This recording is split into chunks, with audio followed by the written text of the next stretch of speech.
News Hub, born to fight for right. नमस्कार, news hub channel में आप सभी का स्वागत है। मैं नुसरत आजमी। चलिए नजर डालते हैं आज की खबरों पे।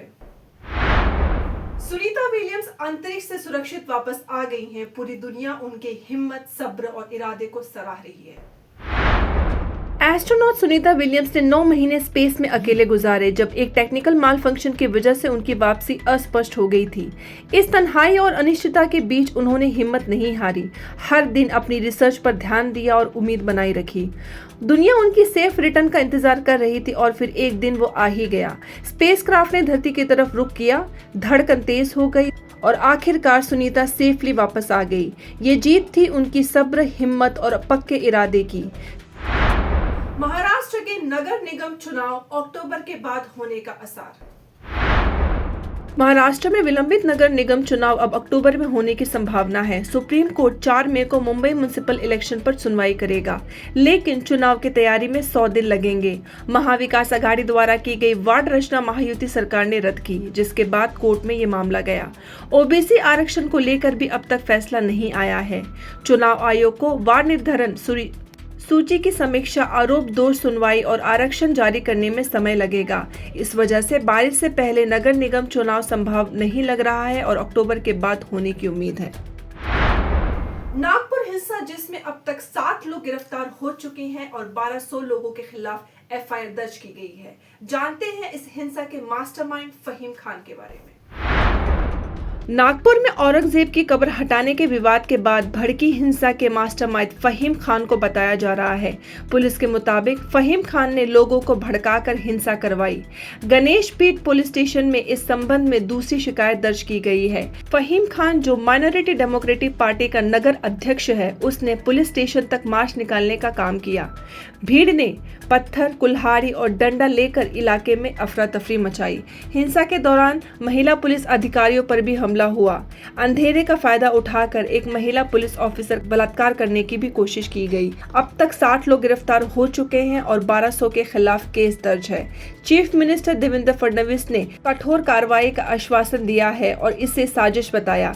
जब हिंदू समुदाय के बीच लोगों ने एक प्रतीकात्मक कब्र जलाई, इसके बाद अफवाहें फैली और हंगामा हो गया। पुलिस जांच में लगी है कि क्या ये एक व्यक्ति का काम है या किसी संगठन की साजिश है। थाने बोरीवली डबल टनल प्रोजेक्ट को मिला ग्रीन सिग्नल। हाई कोर्ट ने पत्रकार हैदराबाद के पीआईएल को किया खारिज। बॉम्बे हाई कोर्ट ने बोरीवली थाने लिंक टनल प्रोजेक्ट के विरुद्ध दाखिल पब्लिक इंटरेस्ट लिटिगेशन को खारिज कर दिया है। ये याचिका हैदराबाद के पत्रकार रविश प्रकाश ने दाखिल की थी, जिसमें mega engineering and infrastructure limited के फॉरेन बैंक गारंटीज को लेकर सवाल उठाए थे। कोर्ट ने कहा कि याचिका में उचित न्यायिक ताकत नहीं थी, जबकि एमएमआरडीए का पक्ष में सोलिसिटर जनरल तुषार मेहता ने तर्क दिया कि एसबीआई और स्टेट बैंक ऑफ महाराष्ट्र ने ये गैर प्रमाणित की थी। इस फैसले के बाद 16,600 करोड़ की इस मेगा प्रोजेक्ट के रास्ते से रुकावट हट गई है और अब इसका निर्माण बिना किसी बाधा के पूरा हो सकेगा।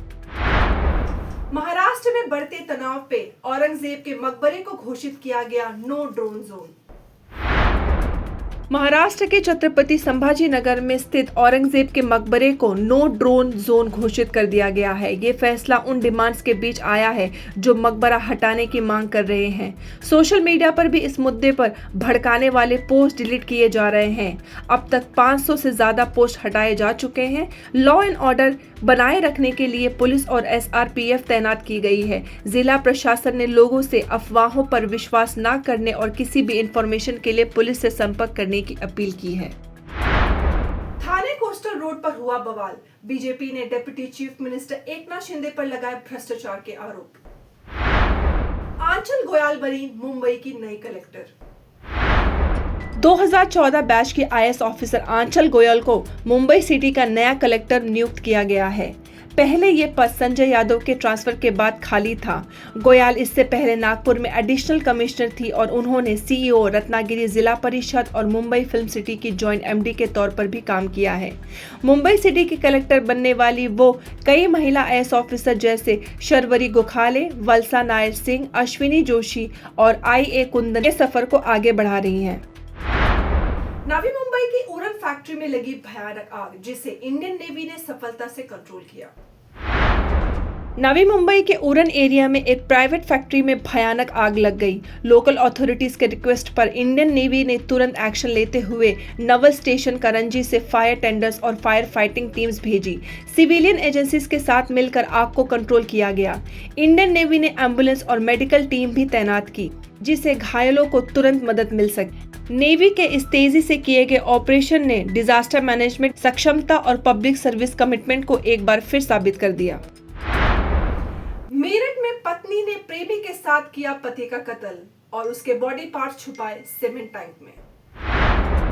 उत्तर प्रदेश के मेरठ में 26 साल की महिला मुस्कान और उसके प्रेमी साहिल शुक्ला को अपने पति सौरभ राजपूत का कत्ल करने के आरोप में गिरफ्तार किया गया है। पुलिस के मुताबिक दोनों ने सौरभ की लाश टुकड़ों में काटकर एक सीमेंट टैंक में डाल दी। कत्ल के बाद मुस्कान अपनी प्रेमी के साथ ट्रिप पर गई और अपने बारे में और अपने मरे हुए पति का इंस्टाग्राम से इन तस्वीरों पोस्ट कर रही थी। पुलिस ने दोनों को अरेस्ट कर लिया है और मामले की जांच जारी है। मुंबई एयरपोर्ट पर फ्लाइट चार्जेस बढ़ सकते हैं, यूडीएफ बढ़ने का दिया गया है प्रस्ताव। मुंबई इंटरनेशनल एयरपोर्ट पर इंटरनेशनल पैसेंजर्स के लिए यूजर डेवलपमेंट फी 650 तक बढ़ाने का प्रपोजल दिया गया है। अब तक डोमेस्टिक यात्रियों से कोई यूडीएफ नहीं लिया जाता था, लेकिन नए प्रपोजल के मुताबिक उन्हें भी 325 का चार्जेस देना हो सकता है। ये सुझाव मुंबई इंटरनेशनल एयरपोर्ट लिमिटेड ने एयरपोर्ट इकोनॉमिक रेगुलेटरी अथॉरिटी को दिया है। अगर ये अप्रूव होता है तो मुंबई से यात्रा और महंगी हो सकती है।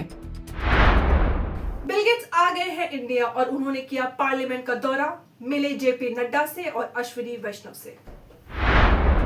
माइक्रोसॉफ्ट के फॉर्मर सीईओ और गेट्स फाउंडेशन के चेयरमैन बिल गेट्स ने पार्लियामेंट में बीजेपी अध्यक्ष जेपी नड्डा और यूनियन मिनिस्टर अश्विनी वैष्णव से मुलाकात की। ये उनका पिछले 3 सालों में तीसरा भारत दौरा है। गेट्स आंध्र प्रदेश के चीफ मिनिस्टर चंद्रबाबू नायडू से भी मिलने वाले हैं, जिसमें एजुकेशन, हेल्थ और एग्रीकल्चर सेक्टर्स पर चर्चा होगी।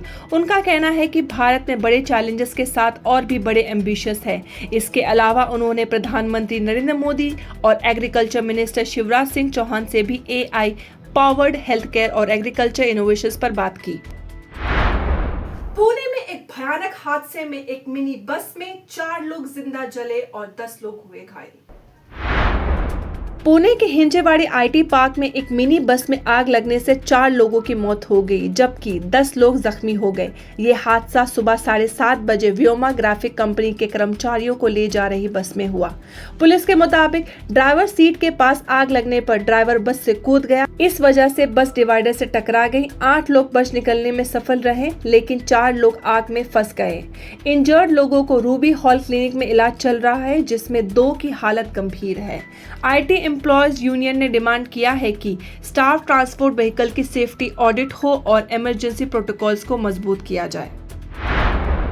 न्यूज अब चैनल में आज के लिए बस इतना ही। फिर मिलेंगे नए समाचार के साथ। देखते रहे न्यूज अब। मैं नुज़रत आज़मी। लाइक करें, शेयर करें और अपनी राय कमेंट सेक्शन में देना ना भूलें। धन्यवाद। News Hub, born to fight for right.